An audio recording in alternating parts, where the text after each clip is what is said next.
Hello and welcome to another video. In today's video, I've finally grown into some overalls I bought 2 years ago, and today we're going to be giving you a bit of an update on our ongoing projects.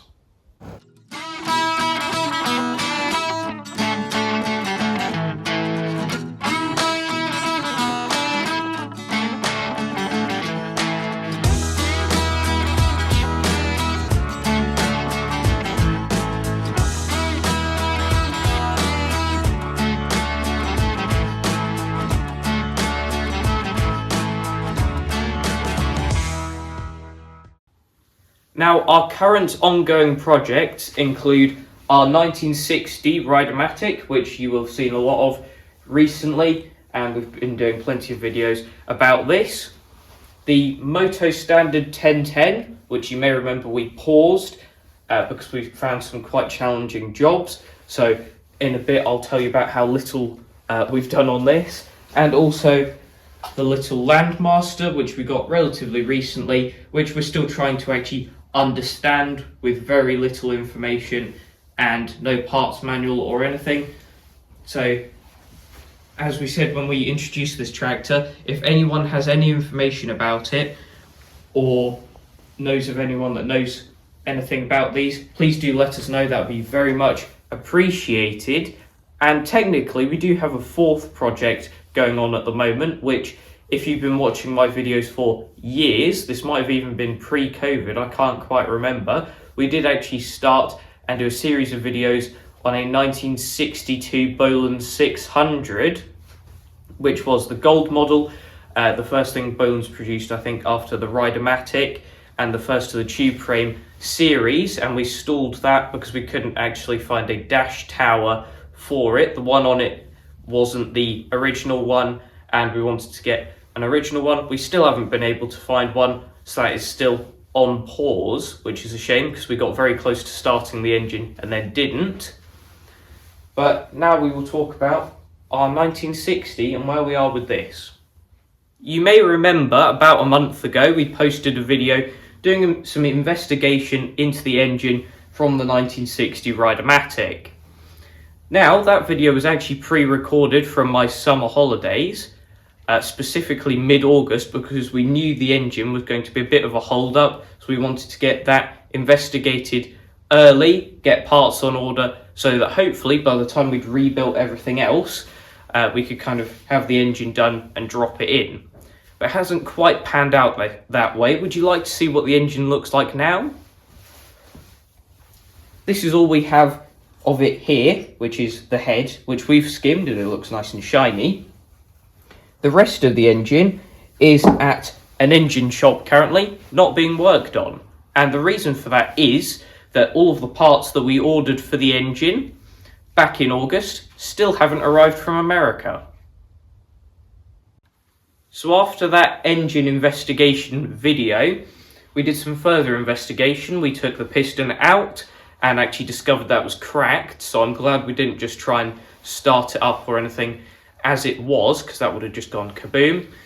And we tried to measure the bore and stuff like that, and the crank, and although we could tell they were worn, our measurements weren't very accurate. So we set about trying to find someone locally that might be able to do the measurements and machining on the engine, and that is next to impossible to find someone in our area willing to do small engine repairs. However, we did find someone, and he is a very knowledgeable chap, which is why it's a shame that we're kind of wasting his time at the moment with the engine sat in his shop while we're waiting for these parts, but there's nothing we can do about that, unfortunately. Now he's going to do a full rebore, new valves, possible valve stems, grind down the crankshaft, which, bit of a story about that. The original crankshaft from that engine was too worn when he measured it, so we actually pulled one from a parts engine, gave that to him, and he measured that up, and he says that it is, while it is too worn to be the original spec, he can grind that down to 10 thou undersized for an undersized rod, and that will be all good. So then we ordered this full rebuild kit from America, and as I said before, it still hasn't arrived. So this project is now on hold, but we're going to make sure that it doesn't end up on hold the same way the 600 was on hold. Now on to the Moto Standard, and if you can't remember what we did to this tractor, or you weren't watching our videos back then, we did a number of things to this. We did lots of work on the gearbox and back axle. This front right corner was a big issue. The stub axle was actually worn to about half of its diameter, so we actually made up a new stub axle, which I was quite proud of that job. And because of the wear on the stub axle, it had also worn the wheel centre all the way through. So there's none of this tube part, it was just the inner part of the wheel. And we managed to fix that up as well. I would say that we did a pretty good job on that, and it looks pretty much the same as the other side. Now, the engine that was in this tractor wasn't the original, and we weren't fully sure of the status of it, but we also had the engine that is now in it, which we'd always planned to swap into it at some point. This is a 12 horsepower Briggs & Stratton engine, which was actually fitted to the later models of this tractor, but for Moto Standard to fit this engine in, they had to make lots of modifications that didn't look very nice, like cutting out a massive part out of the side of the bonnet here so the fuel tank could still fit to the side of the engine, making a massive cutout on the other side for the air filter and stuff like that. Whereas we fancied doing this without doing any cutting, which made it 10 times more difficult for ourselves. Now, the issue areas were the fuel tank, battery, fitting an exhaust and the air filter. Then obviously we'd have to do all the wiring in of the new engine, but that was kind of a minor issue compared to the rest. So we said that we would stop the project there and do the rest of the work off camera, because most of the stuff we would have to do wouldn't be kind of filmable or entertaining to watch anyway. So we've done a lot of head scratching, and we haven't actually done very much, but let's talk to you about what we've actually done. So the first issue is the air filter, and if I kind of show you how this would sit, it can't actually go there obviously because of hitting the bonnet, and we'd have to cut out a huge section there, and actually a bit out of this front grille part as well to fit that where it would go on the engine, which, as I said before, is what Moto Standard did later, but we don't want to do that. And we've done very little on this, but we've kind of come up with a concept, which we have this bit of box section here with 2 holes in it. That hole will go on top of the carburetor. This still needs to be cut to length, and then this hole will go into the air filter there. Now, we have done some calculations, and I think the cross-sectional area of the hole inside the box section might be slightly larger than these circles, so we're not restricting airflow or anything like that. And by doing this, we will slightly move the air filter back and outwards so that this kind of aligns with that original cutout shape there, and will hopefully still have all the airflow it needs and also won't stick out too much. The other issue that I can talk about while we're kind of got the bonnet down is the exhaust. Now, we've got a couple of options for this. Either we put an extension on the original can and mount it somewhere like that. The thing we like about this option is the fact that this exhaust can was very quiet when we tried the engine before. The other option is that we get one of these style cans, which we've used on a number of tractors before.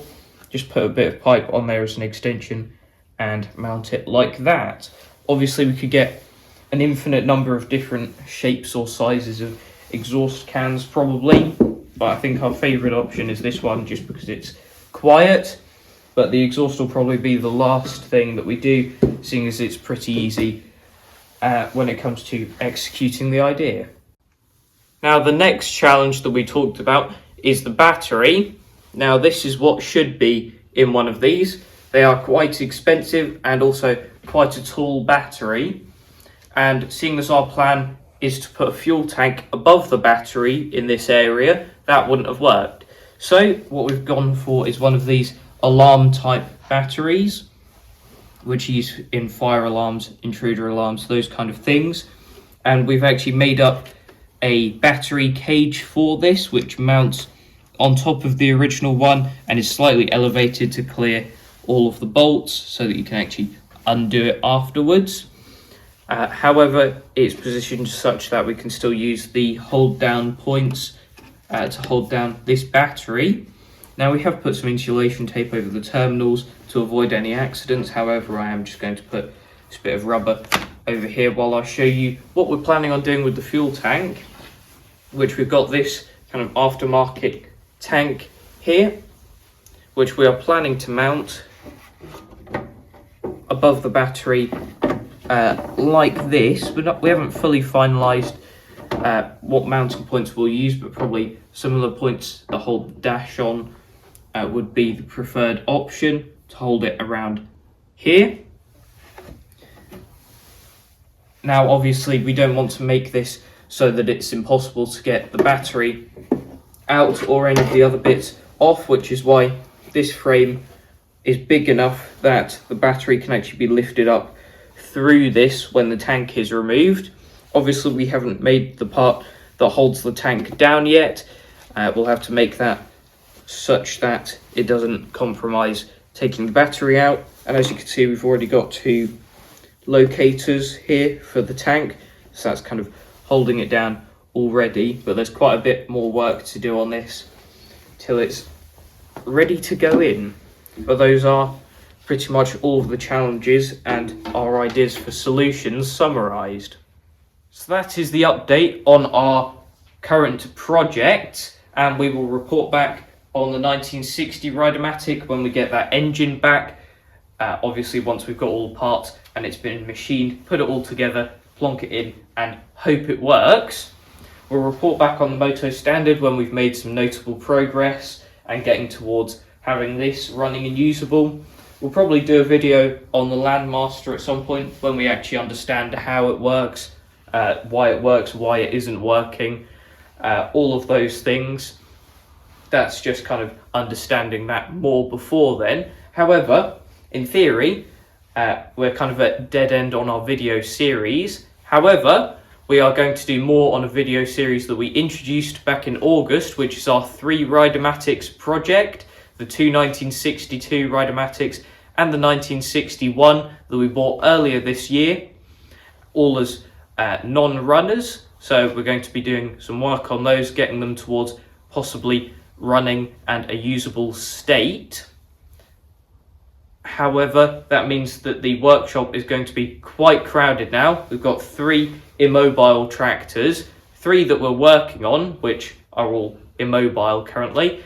And always there's going to be the odd tractor that comes in here because it doesn't want to start or it's got a puncture or something. So we're going to be very crowded working on these tractors, but we'll do our best. So before we end today, I just wanted to talk about statistics for a minute, which is something I usually only do at the end of the year as a kind of review of the year thing, but this is the first time in a few years that we've actually taken a break from YouTube, which was for me studying for my exams earlier in the year. Now, the statistics have gone back up to nearly the same level as what I had before, so thank you very much everyone for coming back and watching my videos. We're up to about 7,000 views, I think, a month. Used to be 8,000, but it's good that we're getting up to pretty much the same level now. And something I don't say very often, because I try not to, because I think it gets a bit repetitive, is that the percentage of people who watch my videos that aren't subscribed is quite high. So if you wouldn't mind scrolling down and subscribing, that'd be very much appreciated. It helps the channel grow, and it's just nice to see the numbers going up, I think. And I was kind of aiming to get near the 2,000 mark by the end of this year, but that's looking unlikely for now. But if we can kind of aim for that in the early stages of 2025, that would be very good for me. But also, the amount of comments we get is very good. We're very pleased to say that we kind of go through all of them and reply to all of the comments we get, which is something that not everyone does as they grow, which is quite understandable because it does take quite a while, but it's nice to have an interactive audience that we can kind of get to know, and often people give us some quite good advice about things that we're doing on our tractors and stuff like that. So it's just a very nice kind of area to have. And also a lot of the people that comment on our videos are creators themselves, whether it's tractors, machining, logging, a whole range of stuff. So I'd highly recommend you scroll down there and check out all the people that are commenting on our videos, because they are all very knowledgeable people and make some very entertaining content. But that has been a summary of where we are. That is it for this video. Thanks for watching, and I'll see you in the next one. Bye.